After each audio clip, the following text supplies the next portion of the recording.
اور پھر اس کے بعد آخری جملہ رسالت کے سلسلے میں فرمایا یار جب غسل دے دیا، کفن دے دیا رسول خدا کو، تو جناب امیر نے گفتگو فرمائی. اور یہ فضیلت جناب امیر ہے کہ وہی گفتگو حکم دیا گیا کہ رسول خدا کی زیارت میں شامل کی جائے. فرمایا طویل گفتگو ہے، زیارت ہے، میں پوری زیارت نہیں پڑھوں گا، دو جملہ آپ کے سامنے پیش کروں. فرمایا لقد انقطع بموتک ما لم ينقطع بموت احد. یا رسول اللہ اب آپ کے جانے کے بعد آسمان سے وحی آنا بند ہو گئی. اور پھر فرمایا یا رسول اللہ اجعلنا من بعلک واذکرنا عند ربک.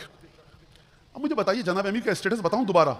ایک ضربت افضل عبادت ثقلین سے، قرآن علی کے ساتھ، علی قرآن کے ساتھ، حق علی کے ساتھ، علی حق کے ساتھ. اور کس طرح سے علی حق کے پیچھے نہیں چلیں گے، حق علی کے پیچھے چلے گا. علی کی اولاد کو اپنی اولاد کہا، جناب امیر کی اولاد کو اپنی اولاد کہا.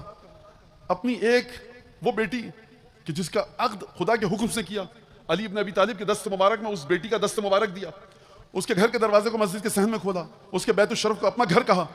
تمام کی تمام فضیلتیں ہو گئی کہ نہیں ہو گئی؟ اس کے باوجود جناب امیر مومنین کیا فرما رہے ہیں؟ رسول خدا کے عامیانہ لفظ ہے، عام مسلمانوں کی زبان میں بات کر رہا ہوں، میت ہے رسول خدا کی، جنازہ ہے رسول خدا کا.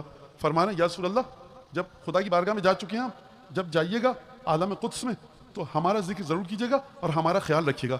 یا علی یہ تو آپ جیسا رسول ہے، مردہ ہو چکا ہے، اس سے کیا گفتگو کر رہے ہیں؟ خوب توجہ کیا آپ نے اس رسول سے کہ جس کی روح بدن سے جا چکی ہے. جناب امیر سمجھتے ہیں کہ خدا نے اگر کہا قیامت تک کے لیے نہیں، ہم فیہا خالدون تک کے عرصے کے لیے، یہ رسول سراجن منیرہ ہے. چاہے رسول زمین پر چلے سراجن منیرہ، اپنی قبر مطہر میں ہو سراجن منیرہ، کفن اوڑھ کر لیٹ چکے ہوں سراجن منیرہ، جنت میں ہو سراجن منیرہ، عالم خلقت کے جس مرحلے پر ہوں سراجن منیرہ. لہذا جناب امیر نے فرمایا، خوب توجہ کیا آپ نے، جب حق میرے پیچھے چلتا ہے، میری ایک ضربت کا مقابلہ امت قیامت تک نہیں کر سکی، تو میں رسول سے کیوں کہوں میرے خیال رکھیے گا؟ یہ ہے شان رسالت کے علی ابن ابی طالب اس مرتبے پر ہونے کے باوجود اپنے آپ کو رسول خدا سے متصل کروانا چاہ رہے ہیں. تو اب آپ کی سمجھ میں آیا، ذکر چاہے خدا کا کیجئے چاہے رسول خدا کا، ان بندوں کو ڈھونڈیے جو مخلص نہیں ہیں، مخلص ہیں. مخلص و مخلص میں فرق کیا ہے؟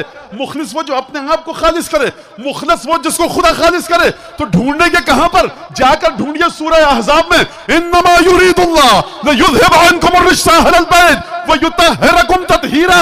اس طرح سے تمہیں پاک کیا ہے کہ جس طرح پاک کرنے کا حق تھا. اگر ڈھونڈنا ہے مخلصین کو، یا سیدہ سے ذکر الہی کو سیکھو، یا علی سے سیکھو، یا حسن سے سیکھو، یا حسین سے سیکھو. ذکر الہی ان کے علاوہ کہیں سے سیکھا شرک ہوگا، ذکر الہی نہیں ہو سکتا.